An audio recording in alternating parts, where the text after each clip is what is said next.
ये क्या बात हुई? तुझे पता भी है तो क्या बोल रही है बहू? एकदम सही बोल रही हूँ। अगर आपको मुझसे अपनी इन ऐंठन भरे घुटनों की मालिश करानी है तो मुझे वो देना पड़ेगा जो मैं मांग रही हूँ। एक हाथ दो और दूसरे हाथ लो, संता। बहू हूँ, इसका मतलब ये नहीं कि नौकरानियों की तरह काम करूँ। ये है अमृता और उसकी सास रेखा। अमृता एक नई नवेली बहू है जिसकी शादी कुछ दिनों पहले ही रेखा के बेटे माधव के साथ हुई है। वैसे तो अमृता दिल की बहुत अच्छी है, लेकिन वो कहते हैं ना कि खून का रंग तो दिखता ही है। बस वही डॉन की बेटी होने का रंग यहाँ अमृता में भी दिख रहा है, जो है रिश्वत लेना। जी हाँ, काम चाहे कितना भी छोटा या कितना भी बड़ा क्यों ना हो, हमारी अमृता बहू बिना रिश्वत लिए कुछ नहीं करती। चलिए देखते हैं आगे इनके साथ और क्या क्या होता है। रेखा और अमृता को लड़ते देख ससुर प्रेमचंद वहाँ आता है और कहता है, अरे क्या हुआ? काहे इतना तिल मिला रही हो रेखा? अरे कुछ बोलोगी भी या कानों में हड़ताल हो रखी है तुम दोनों के? देखिए ना पापा जी, माँ जी ने मुझे कहा कि मैं उनके घुटनों की मालिश कर दूं, लेकिन उसके बदले में माँ जी मुझे वो हीरो वाला पुश्तैनी हार देने से इनकार कर रही हैं। क्या? घुटनों की मालिश के लिए हीरो का पुश्तैनी हार कौन मांगता है बहू? पापा जी, आपको तो पता ही है ना, आपकी बहू कितनी सयानी है, हर कोई भी काम फ्री में नहीं करती। और अब शेखावत खानदान का आटा तो इतना भी गीला नहीं है कि अपनी बहू को हार ना दे पाए। क्यों माय डियर माँ जी? देखा आपने प्रेमचंद जी, ये अब मुझसे पुश्तैनी हार मांग रही है, कल को पूरा घर मांग लेगी। अरे जा जा, मैं खुद कर लूंगी अपनी मालिश। ठीक है, मुझे क्या। एंजॉय योर मालिश टाइम माँ जी। रात में जब पति महादेव दफ्तर से लौटकर घर आते हैं तभी कमरे में, अमो अमो सुनो ना, मेरा वो लाल रंग का जो शर्ट है ना वो धो दो ना प्लीज। एक्चुअली कल मेरी एक इम्पोर्टेंट इंटरनेशनल क्लाइंट के साथ मीटिंग है, बहुत बड़ी डील का ऑफर है, इसलिए मैं अपनी उस लकी शर्ट को पहनकर जाना चाहता हूँ। अभी धो दो, रात भर में तो सूखी जाएगी, फिर कल अच्छे से कड़क वाली इस्त्री कर देना अपने शुभ शुभ हाथों से। जी नहीं, मैं ये सब ऐसे ही नहीं करने वाली। अगर काम करवाना है तो मेरी एक शर्त है। अरे यार, तुम और तुम्हारी शर्तें, बोलो क्या है? आपको मुझे 10 मनीष मल्होत्रा डिजाइनर की साड़ियाँ दिलानी होगी। 2 हफ्तों में मेरी स्वीट हार्ट फ्रेंड बिल्लो रानी की शादी है। मैं वहाँ डिजाइनर साड़ी पहनकर जाऊंगी और सबको जला दूंगी। माधव अपनी बीवी की बात सुनकर हैरान परेशान अपने सर पर हाथ रखकर बैठ जाता है। अरे तुम बीवी हो या आफत? तुम्हारे दिमाग में जंग लग गया है क्या? देखो इतने सारे पैसे नहीं है मेरे पास। तुम्हारी याददाश्त तो जगह पर है ना माधव, भूल गए? मैं एक डॉन की बेटी हूँ। अगर तुमने मेरे कहे मुताबिक काम नहीं किया तो तुम्हारे लाल शर्ट को दूर ही रखो। मेरे पापा तुम्हें ही लाल कर डालेंगे। ठीक है, चलो अब ज्यादा मत डराओ, तुम्हें जो चाहेगा मिल जाएगा। अब ये डर और रिश्वत का सिलसिला यूं ही चलता रहता है और इसी तरह समय बीतता रहता है। एक सुबह सब नाश्ते के टेबल पर बैठे थे, जहां अमृता सबके सामने एक व्हाइट बोर्ड लाती है जिस पर दिन भर के सारे कामों के रेट लिखे हुए थे। अब ये क्या है? टीचर नहीं बनने का इरादा है क्या तेरा? अगर हाँ तो अफसोस, बेचारे बच्चे, उनका भविष्य तो अंधेरे में है। आप लोग बेकार की बातें बंद कीजिए और आंखें खोलकर ठीक से पढ़िए क्या लिखा है। ये आज के सारे कामों के रेट्स हैं। आलू पराठे, चाय, दाल, रोटी, चावल, सब्जी, हलवा, मिठाई, रसोई की सफाई, वॉशिंग मशीन में कपड़े धोना, ओखल में मसाले कूटना और माँ जी और पापा जी के अलमारी की सफाई करना। इन सब कामों की कुल मिला के जो रकम बनती है वो है ये 10,000 रुपए और माँ जी के लेटेस्ट लाए हुए सोने के झुमके भी। अमृता, तुम इंसान हो या हैवान? जरा तो दया करो हम पर।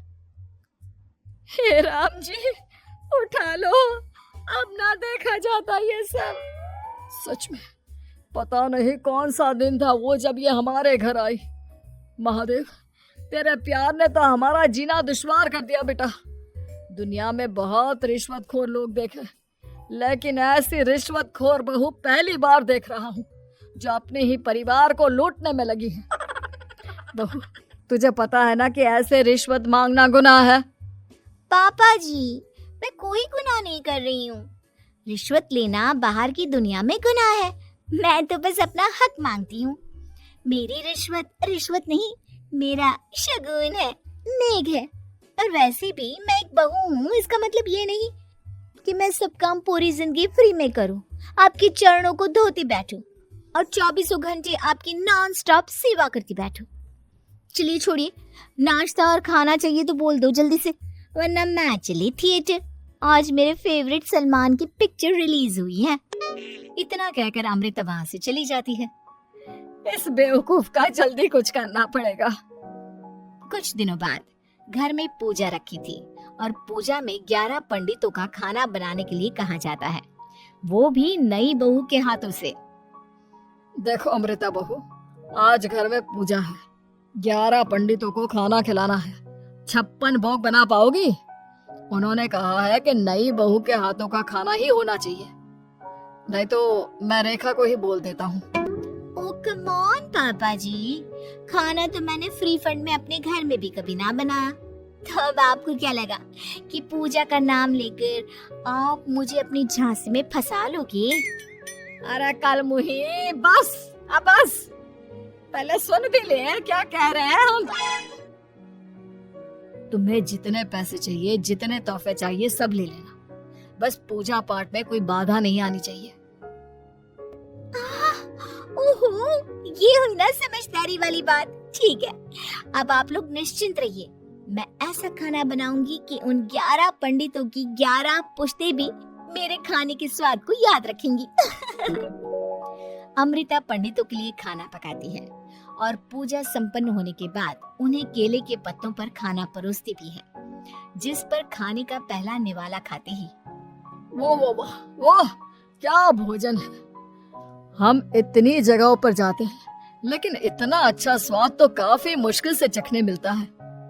रेखा जी, प्रेमचंद भाई साहब, आप लोग सच में भाग्यवान हो कि आपको इतनी सर्वगुण संपन्न बहू मिली है, जिसके हाथों में साक्षात माँ अन्नपूर्णा विराजती है। सर्वगुण संपन्न, सबको संपन्न कर देगी यह खूंखार औरत। कुंडली मार कर बैठ गई है मेरे बेचारे बेटे के जीवन में। एक मिनट, अरे ये बात मेरे इस बूढ़े दिमाग में पहले कैसे नहीं आई? इस अमृता की बच्ची को मैं अपने घर से बाहर कैसे निकालूं? इसका उपाय तो पंडित जी के पास जरूर रहेगा। रेखा अगले दिन पंडित जी के पास जाकर उन्हें अमृता के बारे में सब कुछ बता देती है, जिसे सुन पंडित जी भी परेशान हो जाते हैं। अरे अरे अरे अरे अरे, ऐसी बहू तो 7 जन्मों में भी किसी को नसीब ना हो भगवान। देखिए रेखा जी, आपकी रिश्वतखोर बहू और आपके बेटे की कुंडलियों को जोड़कर देखा है मैंने, लेकिन इसमें तो यही बता रहे हैं कि ये आपके जीवन से कभी नहीं जाने वाली।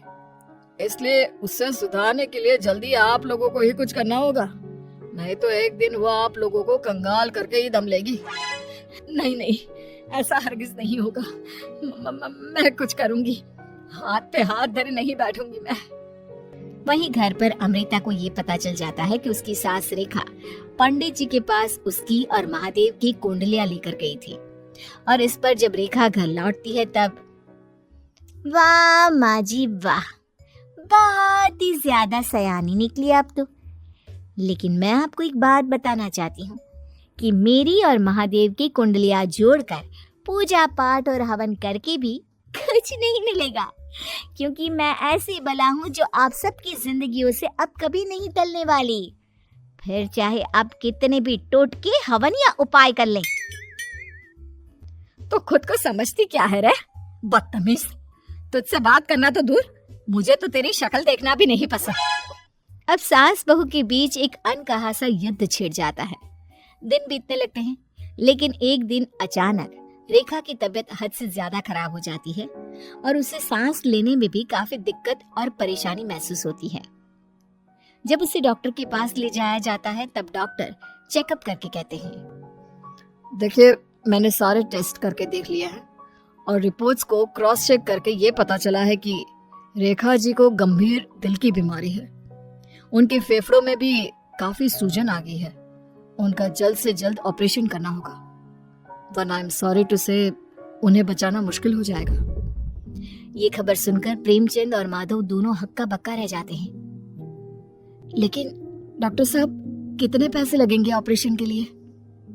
और उसके बाद रेखा पूरी तरह ठीक तो हो जाएगी ना? जी हाँ, इस ऑपरेशन के बाद वो बिल्कुल ठीक हो जाएंगी, लेकिन वो तभी हो सकता है जब ऑपरेशन टाइम से हो पाएगा। और रही बात ऑपरेशन के खर्चे की, तो उसमें तकरीबन 6 से 7 लाख रुपए तक लग सकते हैं।